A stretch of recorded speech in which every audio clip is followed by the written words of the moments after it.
नमस्कार. All in one चॅनलमध्ये मी अनघा आपल्या सर्वांचे स्वागत करते. तर माझी आजची रेसिपी आहे तरसोळी. हा रव्याचा प्रकार आहे, मी दाखवेन तुम्हाला.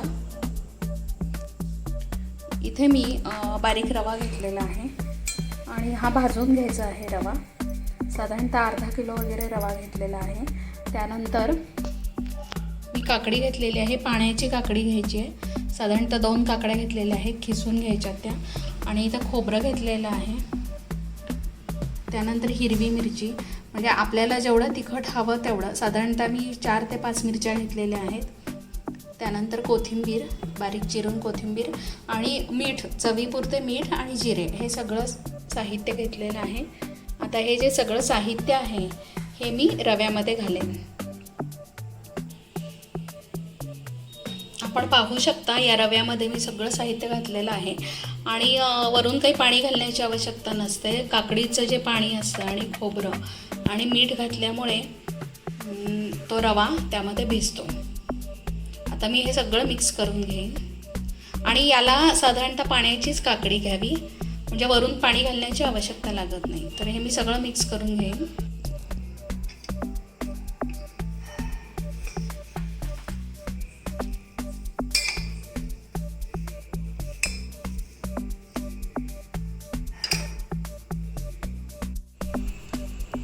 हा जो रवा आहे तो या काकडी आणि खोबरं यामध्ये सगळं मी मिक्स करून घेतलेला आहे. आता साधारणतः एक अर्धा तास आपण याला भिजत ठेवूया आणि अर्ध्या तासाने तरसोळी करूया. साधारणतः अर्धा तास झालेला आहे आणि हे पीठ असं भिजलेलं आहे. आपण पाहू शकता हा जो गोळा आहे असा,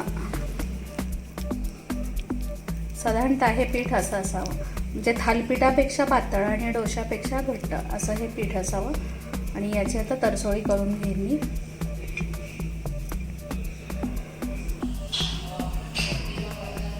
तवा तापलेला आहे, आता थोडंसं तेल घालून घेईन.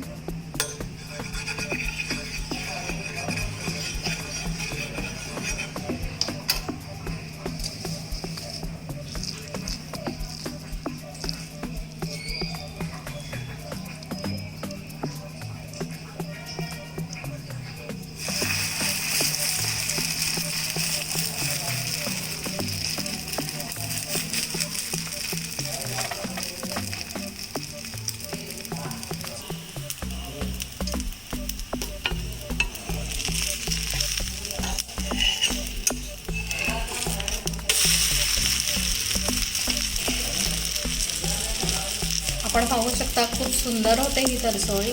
आणि आपल्याला जर साधारणतः बारीक रवा नको हवा असेल तर आपण मोठा रवासुद्धा वापरू शकता, पण थोडा जास्त वेळ भिजवावा लागेल एवढेच. आणि खूप सुंदर चव होते याची, आपण पाहू शकता.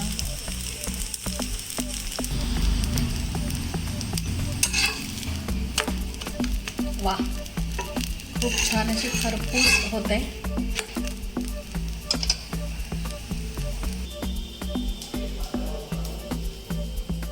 तर ही आपली तरसोळी तयार आपण पाहू शकता.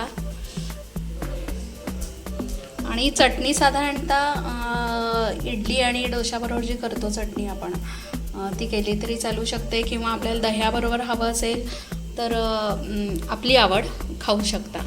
असं काही नाही, खूप सुंदर चव होते. आपणही करून पहा आणि ऑल इन वन चॅनलला लाईक करा. आज नवीन बघणाऱ्यांनी माझा हा नवीन व्हिडिओ नवीन मित्रांना शेअर करा. काही कमेंट्स असतील, काही सूचना असतील तर अवश्य सांगा, त्यामध्ये मी जरूर बदल करेन. आणि ऑल इन वन चॅनलला लाईक करा. भेटूयात पुढच्या व्हिडिओमध्ये. तोपर्यंत नमस्कार.